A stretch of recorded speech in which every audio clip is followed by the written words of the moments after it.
Hey guys, this is Mr. C, and in this video we're going to be talking about translating some functions.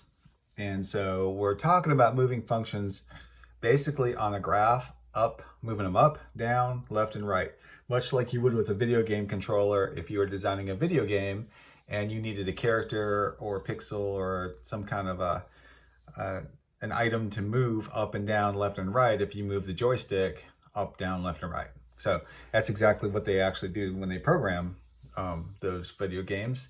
They use these mathematical translation functions. All right, so first thing we're going to do is we're going to talk about moving a graph of a function to the left. Now these aren't points, individual points, these are actual functions. So moving things as points is different, say in geometry, that you're going to see as in algebra where you're moving the entire function over. It's a little bit different process. If you want to move it to the left, the instructions say to add to x inside parentheses, whatever the variable is. And I like to just use x just as a generic variable. So what do parentheses mean? Well, parentheses are any kind of grouping symbols. Absolute value is a grouping symbol. You're going to see that square root has its own type of grouping symbol. If the parentheses aren't there, you're going to have to make some parentheses. All right, and I'm going to show you how to do that.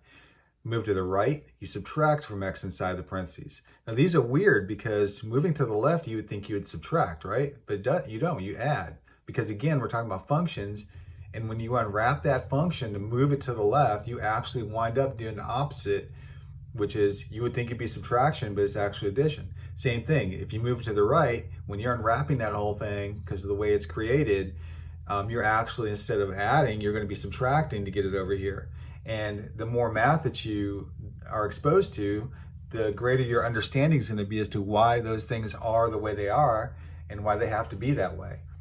If you want to move it up, you're going to add directly to the constant, because when you move it up, it's going to basically take the y values and add to them. So that's going to be something where you don't have to do the opposite. You just add to the constant. And if you want to move it down, you just subtract from the constant. So once we get these talked about in our next two videos, then we're going to build upon that. We're going to do reflections, and then finally we're going to do stretches and compressions that are a little bit more challenging for people to write. So first video though, we're only going to talk about these four right here. Okay, so you might want to pause your video, and if you don't have this graphic organizer, you might want to go ahead and just write these down, and because you're going to be using these for Algebra 1, Algebra 2, and then every class after that is going to have this in there. All right, so, and it does say absolute value functions. That's because this is where I first introduced this in my course. This is really just for any functions. So ignore the fact that it says just absolute value. It's for any functions, including lines. All right, so the first problem says the function f of x is equal to x, the basic parent function of a line, is translated 3 units to the left to form the new function g of x. Write the new function. All right, so these are all going to kind of have this format. And so we're taking this and we're going to translate it 3 units to the left. So the instructions said when you move to the left, right, you have to add to the x inside the parentheses.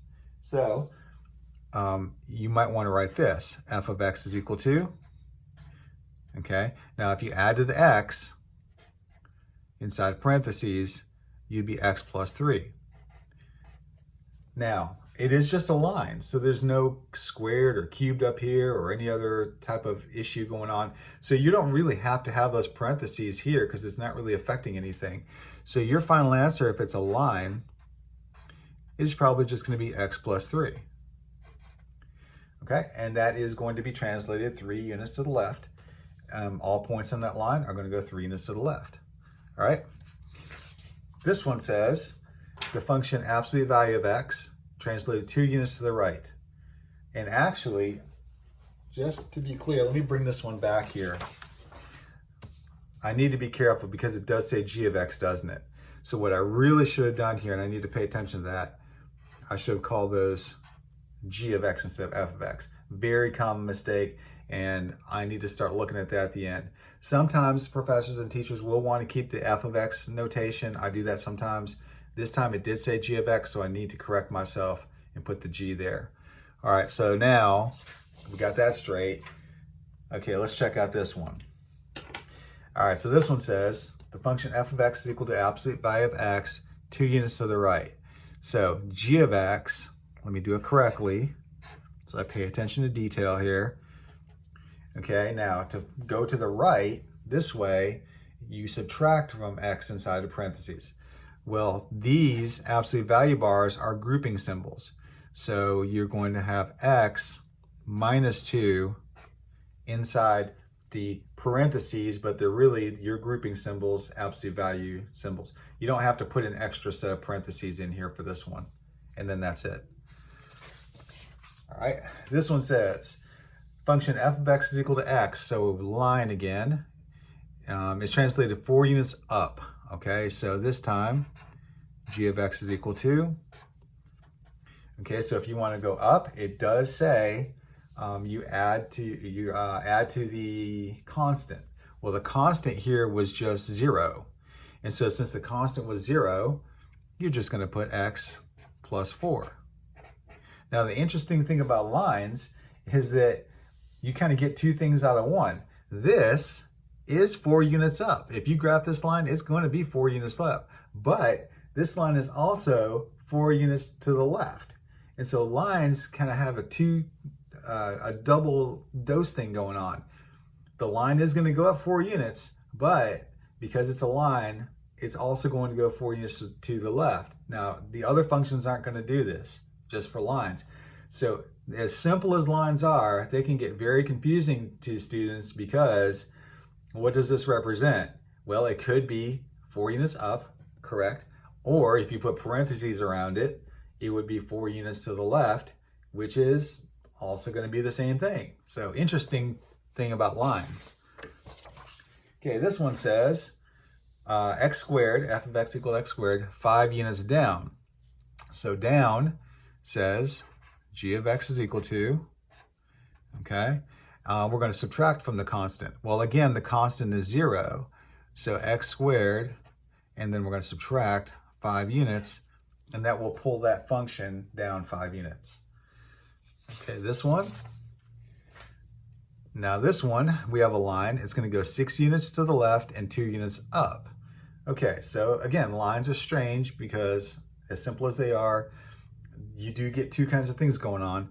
So we're going to do 2 things here. First, we're going to take that x and we're going to translate 6 units to the left this way. Well, it does say when you go to the left, you add to the x inside the parentheses. Okay, so that's going to move it 6 units to the left.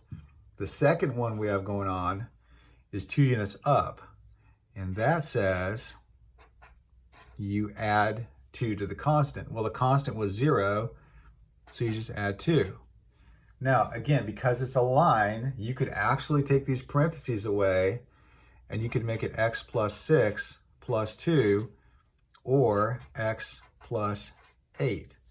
So our final answer here for this one is g of x is equal to x plus 8. Now, I went through these transformations just like everybody else did, you know, with the confusion and trying to figure it out. So you might have to look at the video a few times and do a few examples until you get this completely straight in your head as to why this right here is the correct answer. And my go-to app for this to just make sure I did it right is Desmos. So when in doubt, Desmos is going to be the way to go. And I'll actually use that on my iPad in the next couple of videos when things start to get a little bit more complicated. Just to check and show you guys that things are happening the way they're supposed to happen. All right, my last example is a square root function. It's not necessary for you to know what that graph looks like, even though, you know, the more you know, the more you'll get an idea of what that looks like.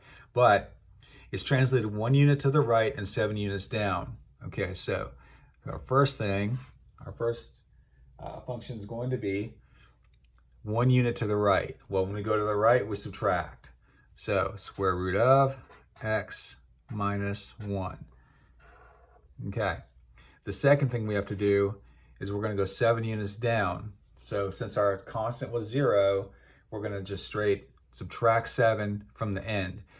not in here, but on the outside. So you have to be very careful about square root functions, because 7 units down has to be outside of this little bar right there. If you put it inside, it's not going to work.